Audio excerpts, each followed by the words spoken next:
Someone who has the locks that fit our keys and the keys to fit our locks. When we feel safe enough to open those locks, our truest selves step out and we can be completely and honestly who we are. We can be loved for who we are and not for who we're pretending to be. Each unveils the best part of each other. No matter what else goes wrong around us, we're safe in our own paradise. Our soulmate is someone who shares our deepest longings, our sense of direction. When we are two balloons and our direction is up, the chances are we've found the right person. Our soulmate is the one who makes life come to life. From Jonathan Bach. Diane and James, before you are joined together in marriage, in my presence and in the presence of these witnesses, I will remind you of the serious and binding nature of this relationship.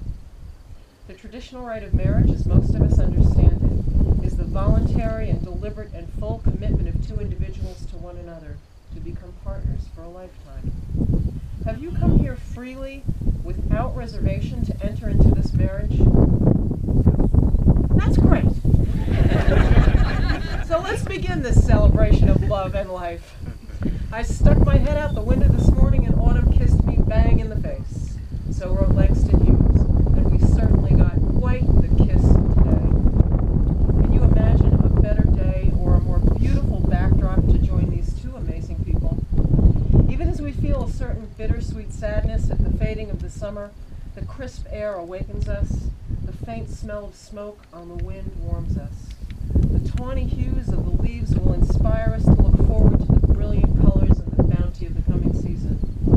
Autumn is upon us, and we've reveled in the season's promises. Diane and James give us a welcome glimpse of that promise today, too. Nothing is as hopeful or as joyous as a wedding. Getting married is the supreme act of trust. It is as much a union as it is a move of independence. It takes absolute confidence in oneself to be able to give so fully to another. Marriage is not meant to be the final step in a couple's relationship, but a new beginning, a new chapter in the chronicles of your life together. It's a lifelong commitment made to another person, and it is made in the deepest sense possible, with the desire and the hope and the firm intention that it will last forever. No human ties are more tender, no vows are more sacred than the ones you are about to assume. One of life's most magnificent gifts is love, but as the two of you profess your love and your dedication to each other, one question remains. What are the rest of us doing here? You have already made this promise to each other in your hearts.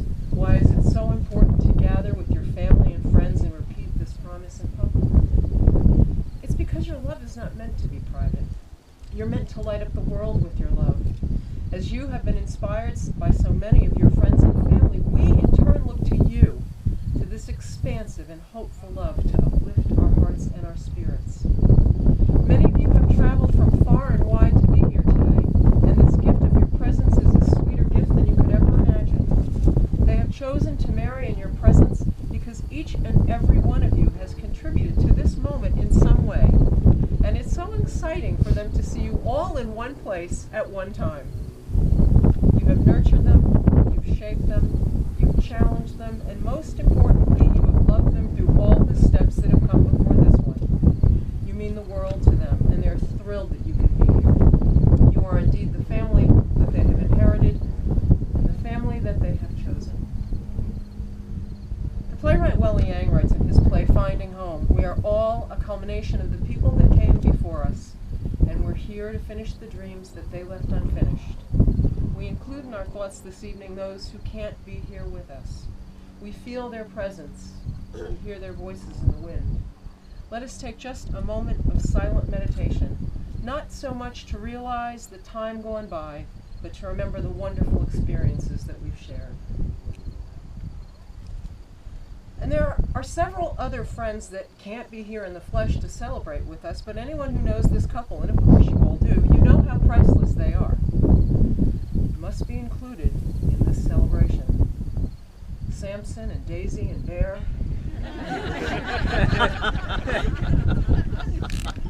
We recognize all the miracles of the love given to us by the animals in our lives.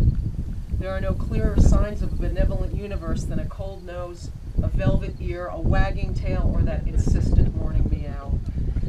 May you and every precious beast on this planet know that you're safe and treasured, respected and cherished, and blessed forever. And your mommy and daddy will be home soon, so whatever you're doing, you might as well stop.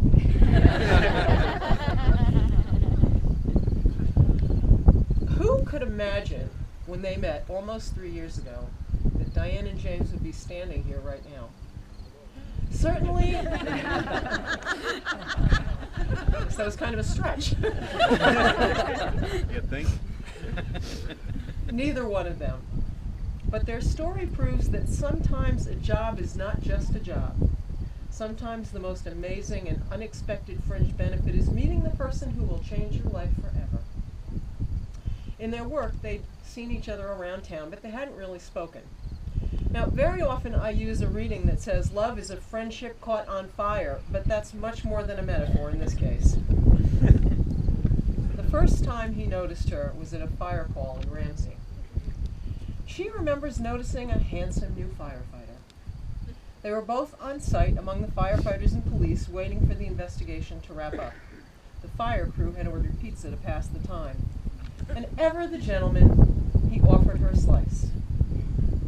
He was met with a brusque reply and a brush off.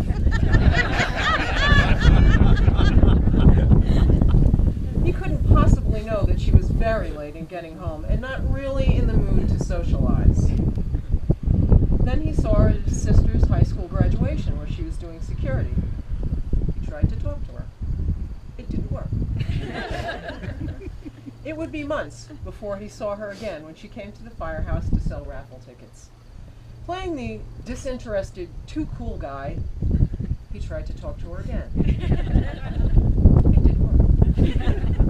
You're sensing a pattern here, right? Well, in baseball, 3 strikes is usually it. But he is nothing if not the eternal optimist. She was working on Christmas Eve, and since she was a longtime family friend, she was invited to dinner, which she could steal in a few minutes. This time, they actually had a chance to talk, until she had to go and answer an emergency call. He followed her to the car and asked for her number. She didn't actually give it to him, but she promised that she'd Facebook it to him. And she actually did. Although he missed seeing it at first, a bone of contention to this very day. As soon as he discovered it, they started texting, which led to his invitation for their first formal date. Things seemed to be falling in place. But before that date could even have a message that she'd been injured at work, he contacted her immediately, offering her a sympathy beer and some company. That became their first official date. Now, the shortest distance between two people is often a story. And while love is never a short story, very often it's a story with a surprising ending. Sometimes that story is less a step-by-step linear narrative than a collage of mutually discovered moments and shared feelings. And that is certainly true of Diane and James, a friendship that grew moment by moment into deep love. And although it's tempting to think that there was a specific moment that they became engaged, the actual meaning of to engage is less of an aha moment. It's a little more subtle than that. Their true engagement started the day that they met. Because the definition of to engage is to attract and hold attention.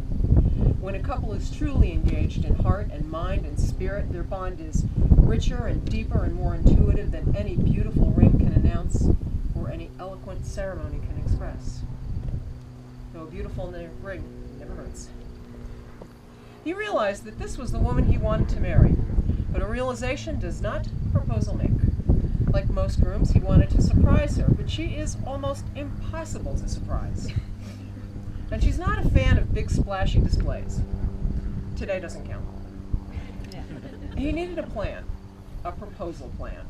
He found the perfect ring and managed to hide it from her. He wasn't planning to wait for long. She has a tendency to figure out everything that's going on around her. It's an occupational hazard.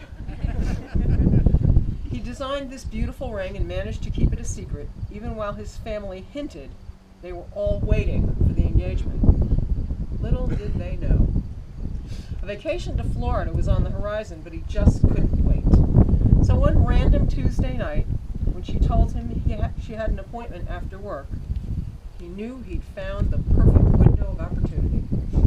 He raced home, started a fire in their backyard fire pit, added some candles for atmosphere. He grabbed some printer paper and a black Sharpie, created a trail of big black hand-drawn arrows from the front door to the backyard. He even snagged a blanket for her, and then he sat down and tried to act casual. She took her time following those arrows. She checked the mail, scratched the dogs. Eventually, she did get to the backyard. He handed her a note he had written. Not unusual, he does this all the time. But this time, she asked him to read it to her. He gathered all his courage, and he did just that. It was the perfect letter. Heartfelt words that flowed beautifully and expressed everything in his heart. And at the end, he got down on one knee and asked her to marry him. And she did what any woman would do, faced with a proposal from the man that she loves. She started to cry. And then she said yes. And then she called him a jerk.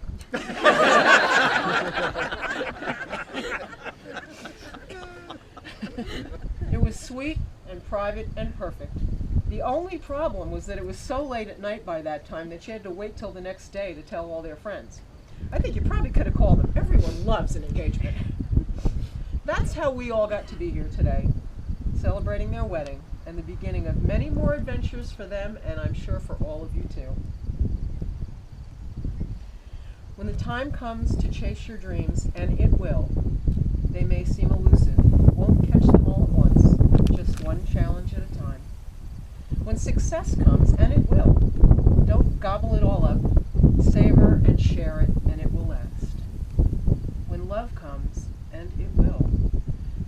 period in expectation and projection. Be prepared to fall in love all over again every day. When the unexpected and inconceivable intrude on life, and they will, just deal with life's actual events. Don't get crazy about the perceived eventualities. Relax and love and live and enjoy the ride. Michael J. Fox. James is a genuine, thoughtful, loyal man with a tireless sense of purpose and a deliberate nature. A full-time college student, a full-time firefighter, his vision for the future carries him through the long days that he faces. There is no goal on his radar that will go unachieved through sheer will and determination. His years of public service clearly show his dedication to make this world a better place, but he takes great joy in the smallest moments of every day. And he is the master, the absolute master of peanut butter and jelly sandwiches. There will be none at the reception. Tough room.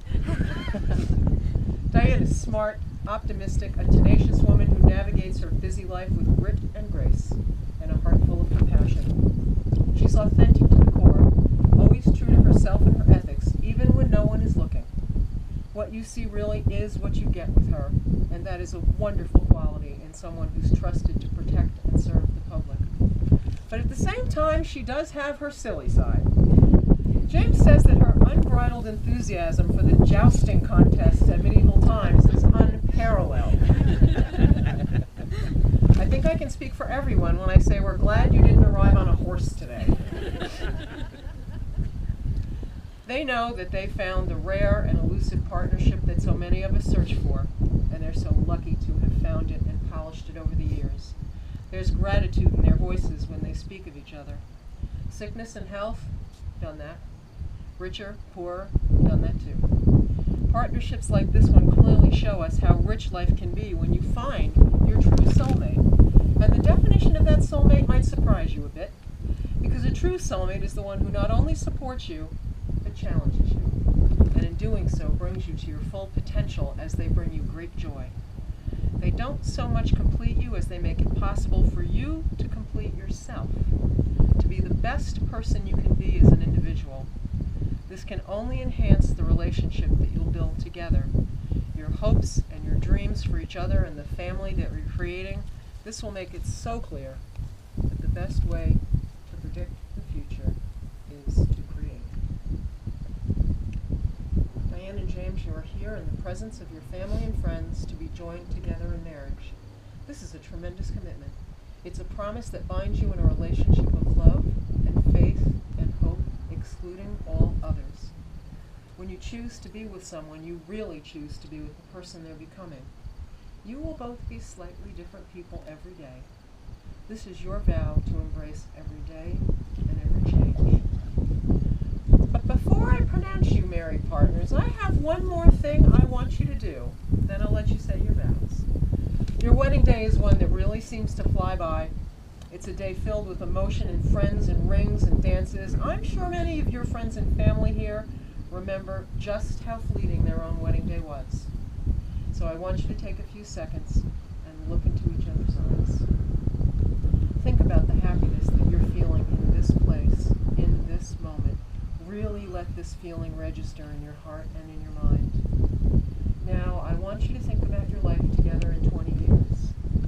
Where are you? What are you doing? We all know that your visions of the future are not identical, but they're always complementary. John Lennon once wrote that a dream you dream alone is only a dream, but a dream that you dream together, that is a reality. And that new reality starts right now. The couple has written their personal vows to each other.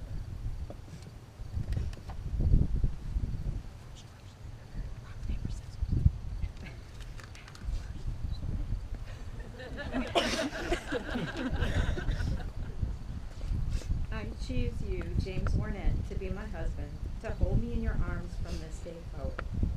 I humbly open my heart to you. I promise to love you unconditionally. I love you for the caring, compassionate man you are, and trusting what I do not know yet. I eagerly anticipate the chance to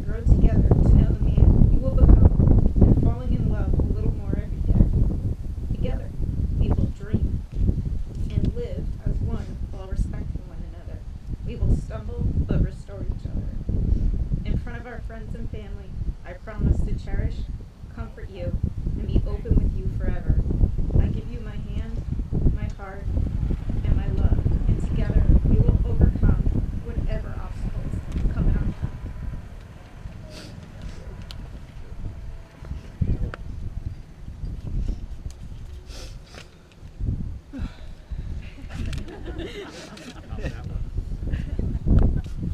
Diane, before you, I thought I knew myself, and I thought I had become the man that I wanted to be. I thought I had everything figured out, and I carried myself with the confidence of a man who knew what he was about. I knew all that, and I was wrong. You opened my eyes, and you opened my heart. You shed your light into the dark places I didn't even know I had, and banished that darkness from me. You have shown me what it is to be loved, and you have helped me with the passion I've fallen.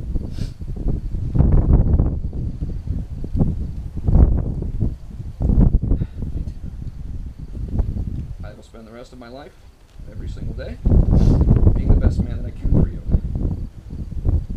I promise that I'll always listen to you. And I will always support you. I will be your greatest ally and your biggest fan. I will remain forever devoted to you and will consider you always to be the most important person in my life. I promise to love you as you should be loved. And I promise to be your light when you find darkness. Together, there's nothing that we cannot accomplish. And no matter what path life takes us down, I vow to you that you'll never walk alone.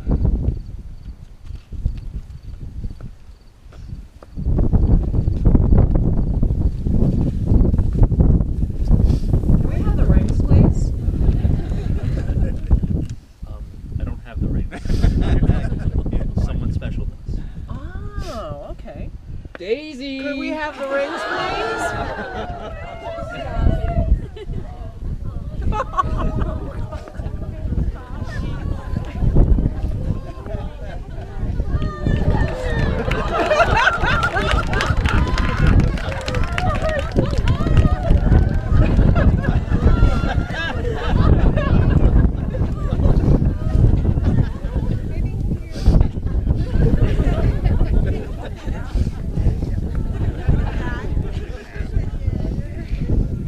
You got it?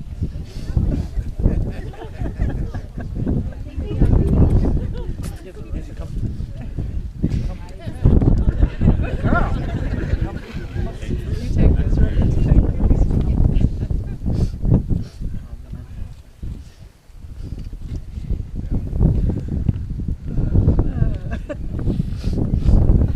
Rings are an ancient symbol, blessed and simple, round like the sun, like the eye, like the arms that embrace. They are circles, for love that is given comes back round and round again. Therefore may these symbols remind you that your love, like the sun, illuminates, that your love, like the eye, must see clearly, and that your love, like the arms that embrace, is a grace upon this world. Now I ask you, Diane, please take this ring and place it on the fourth finger of his left hand. And repeat after me. This ring I give you is my personal gift, This ring I give you is my personal gift, my personal promise of love my personal promise of love and friendship and friendship and commitment. and commitment. It is a symbol of the trust we have together It is a symbol of the trust we have together and the beauty and strength and the beauty and strength we will find in each other. we will find in each other. I love you today I love you today and forever. and forever. And please take that ring, place it on the fourth finger of your left hand. Perfect. Repeat after me. This ring I give you is my personal gift, This ring I give you is my personal gift, my personal promise of love my personal promise of love and friendship and friendship and commitment. and It is a symbol of the trust we have together it is a symbol of the trust that we have together and the beauty and strength and the beauty and strength we will find in each other. we will find in each other. I love you today Love you today and forever. and forever. Now, as their gathered community, do you all pledge to support this couple through all the joys and challenges that marriage will bring? Yes. was there. In this circle of community, this couple has created this union marked by taking vows and exchanging rings. They've declared that they trust each other's kind intentions. They promise to treat each other with openness, with respect, with a sense of both interdependence and independence. They've vowed to preserve this precious gift, to place this gift of marriage above everything else. The celebration today, it's just that. It's a celebration, not a performance. At the end of this day, after the champagne and the speeches and the dancing, after the cake is cut and your high heels are under the table and that tie is draped over a chair, you'll realize that you're married to the one that you love. And you'll know this has been the perfect day. Again and again, over the course of your lives, you'll find ways to redefine the miraculous. Again and again, you'll realize that happily ever after does not begin with once upon a time. It begins right now. It is my great honor and my great joy to pronounce you husband and wife, partners in love and in life. James, you may kiss your bride.